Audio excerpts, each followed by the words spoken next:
And it is that wonderful time of year. It's the Christmas time of year. And I can't help it, be no surprise to many in this house, but I can't help but think of that most wonderful story that was told and is still being told the world over, to whom literally billions will be celebrating this month. And that is the wonderful story of Christmas. And you say, well, my land, how does Christmas relate to what we're talking about? Oh, it does. Because on that very first Christmas, the first Noel, it is written that it came at a time of taxation.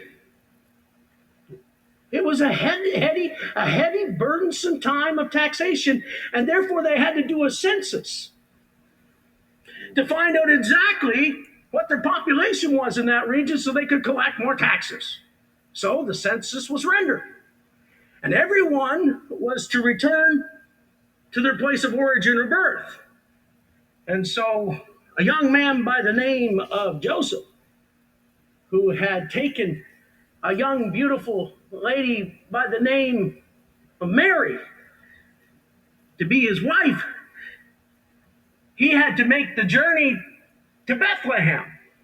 It wasn't an easy journey, and we have a way of romanticizing the imagery, and we have these wonderful images of the Nativity. But trust me, it probably wasn't very pretty nor exciting at the time for this terrified young couple who were living under accusations, probably being very much falsely accused. The rumor mill was rampant. They were heading out into uncertainty, and she wasn't just early in her pregnancy. She was a long ways into the pregnancy. And I don't know about you, and I'm thankful I've never had the experience of having to carry a young one inside, but my beloved bride has. And I must say, yes, I had the better part. I will agree. And I remember when she was with child, I had no full way of totally understanding that or relating to it. But can you picture this? Go with me now on this journey. Can you imagine what they would have been feeling as they started out to go through? And here's this very pregnant lady on the back of a donkey, going on a bumpy road, very much with child, with a young man. And they're not smooth on the back of a donkey, and it's not comfortable. And they're making this journey to a place called Bethlehem, and they're wondering, can you imagine the thoughts they were thinking, Madam Speaker? This is not how I imagined it would be, Joseph. This isn't exactly what I had in mind when we started courting. This isn't really what I'd hoped for, that I'd be stuck on a damn donkey going to a town I don't know and have to pay more taxes. That's the last thing I want to be doing when I'm about to give birth. You know, we forget about this part of the story, but it's very real. And they must have been feeling overwhelmed and filled with questions and wondering how they were going to get out from the burden that they were carrying. And yet she's getting more uncomfortable. So you can see, like then, as it is now, it was a time of taxation. It was a burdensome time. And it was a time of uncertainty for this young couple. And they were feeling the pressure of the moment. And can you imagine what Joseph must have been experiencing? His new bride is about to have her baby, and he's going to a town he hadn't been in a long time, and he gets there and he starts looking for a place to stay. Can you see him? He goes to the inn. Oh, finally, Mary, we made it. There's an inn. And he knocks on the innkeeper's door, and the innkeeper says, oh, yes, how can I help you? I need a room. I really need a room. You don't know how bad I need a room. My bride is expecting. No, sir, we have no room in the inn for you. They had a housing crisis in Bethlehem. There was no rooms left. They had more people than they had rooms. We got a housing crisis in Bethlehem, and they're wondering, where are we going to go? But to complicate matters, Mary is with child, and she's about to deliver. And Joseph is no doctor. And now they have no place. And he's scrambling. He said, Mr. Innkeeper, is there anything you can do? Please, somebody help me. My bride's about to deliver. Can you hear it? Can you see it? You got to picture it. And all of a sudden, the innkeeper looks and says, I'm sorry, sir, but I don't have much. But I do know there's a stable out back, an old barn. It's not all that luxurious, but at least get you in and out of, under some cover for the night. Joseph said, that will do. That's fine. Can you see? Here's Mary waddling her way back into the barn. And Joseph's panicking, trying to clear it up. And said, I don't know what we're going to do. And this is all strange. And sure enough, that incredible, unbelievable night happened in the midst of incredible uncertainty, great taxation, when they were shot out of one place after another, and it looked like all the odds were against them. She goes ahead and brings forth the child. It says, wrapped him in swaddling clothes and placed him in a feed box. Can you imagine this promised king, this Prince of Peace? He didn't come by way of a palace.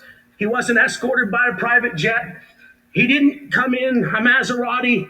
He came by way of a donkey, born in a barn out back, humble, and he was witnessed by cattle. He's surrounded by sheep dung. It didn't smell good. It wasn't pretty. But, Madam Speaker, something incredible came out of something very, very, very ordinary. You see, Mary and Joseph are incredible people through the lens of history. But if you were to look at them, they didn't have large pedigrees, and they didn't have big names, and they didn't have wealth. They were common folk that had exceptional favor on their life and chosen for an exceptional purpose. Well, I think there's a lot of Canadians that find themselves in uncertain times and under the weight of great taxation that can draw hope from this timeless story. And no matter how ordinary they feel, and no matter how stacked the odds may be against them, and how many times they may feel overlooked by society and forgotten by governments, there's someone who still knows their name and still recognizes them. And that's what the story of Christmas is all about, is that we're not alone, but he came to us. And Madam Speaker, I love this story because the first ones to be entrusted with the great news of the newborn Savior and the babe in the manger were not the kings and rulers of the day. Guess who it was? The farmers, the shepherds, those tending their flocks where on the hillside at night. And when the stars were brightly shining and the angels lit up and they gave the message, I got great news of glad joy, good news for all people, peace on earth, and goodwill to all men. Who was that given to? Madam Speaker, that wasn't given to the rulers of the day.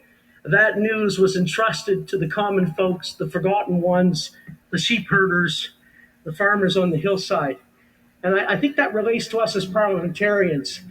Some of the greatest news, some of the best ideas, some of the things that will help get our country back on the right track will be found at the tables of ordinary folks, hearing their stories, listening to their challenges, understanding where they're coming from. And if we took time to listen to more shepherds and farmers and truck drivers and oil workers and bucket carriers and waitresses, I think we'd gain a lot more wisdom than spending a whole lot more time at fancy conferences, paying big money, listening to the so-called experts tell us things that obviously have misled us in so many ways. But if we get back to the people that built this country, to the common folks, guess what? I think there's wisdom there that can get us out of the malaise that we're in now. And I got to wrap up the little story. I'm down to 5 minutes? Oh, my land. I got to bring it down to a close. But we can't leave it with the shepherds and the angels singing on high and Mary and Joseph and the baby. There was 3 others that came. They were called the wise men. I love this about the story. The 3 wise men of the Magi came from afar.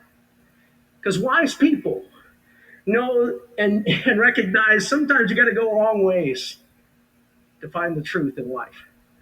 Sometimes you got to be willing to step out of your comfort zone, come down out of your high places and go to the lowly places to find some of the most precious gifts that can be found. And those 3 wise men were wise indeed. They were wise enough to seek out the answers for what they were facing in an uncommon place. And they followed a star. And it got them to the city or the town of Bethlehem. And they came bearing gifts. Do you remember the 3 gifts? Gold, frankincense, and myrrh. Gold, frankincense, and myrrh. And when they showed up with the gold obviously spoke to the financial resources. How can we reflect the wisdom of the wise men? Perhaps we can help the less fortunate with our resources. And if we've been blessed with some goods, let's remember to give to those good charities that do good things in our communities, that make a difference in people's lives in a real way. Let's remember to bring our finances and our gold to the table. And when we give to the least fortunate, we are actually giving it to the King, and it brings honor to him. The second one was what? Frankincense. Frankincense was the incense which basically represented the prayers of the people throughout the ages. And the good news about prayer is prayer lives on. The prayers of our forefathers, our moms, and our dads, and yes, the prayers of our parents and our own prayers will live on. And when we bring our prayers to God, it's a gift to him. The wise men brought that.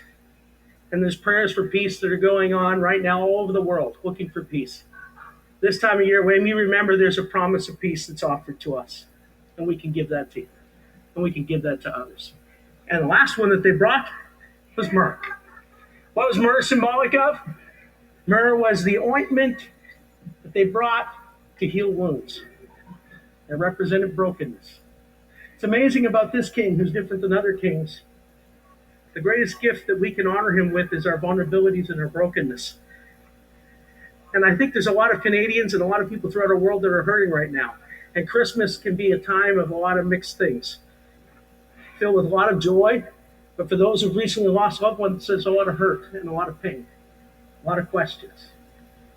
My own family knows what it is. I lost a brother at Christmas season. He was 34 years old. He had 3 young daughters, and I watched my parents age overnight. He passed away on Boxing Day of 2007. And yes, as a person of faith, I can tell you that Christmas is mixed for us. We have many joyful memories, but we have some painful ones. And I can tell you this, Madam Speaker, I am thankful for the greatest gift that was ever given at Christmas because it helped my family. And it's my prayer for everyone in this house that it helps all of you to know that yes, he came for everyone on every side of this house, regardless of partisanship or politics, because there's things bigger than politics in life. And that's the greatest gift that was ever given. Because his name was to be called Emmanuel, which means God is with us. And he's with us in uncertain times. He's with us in hurtful times. He's with us in painful times and in joyous times.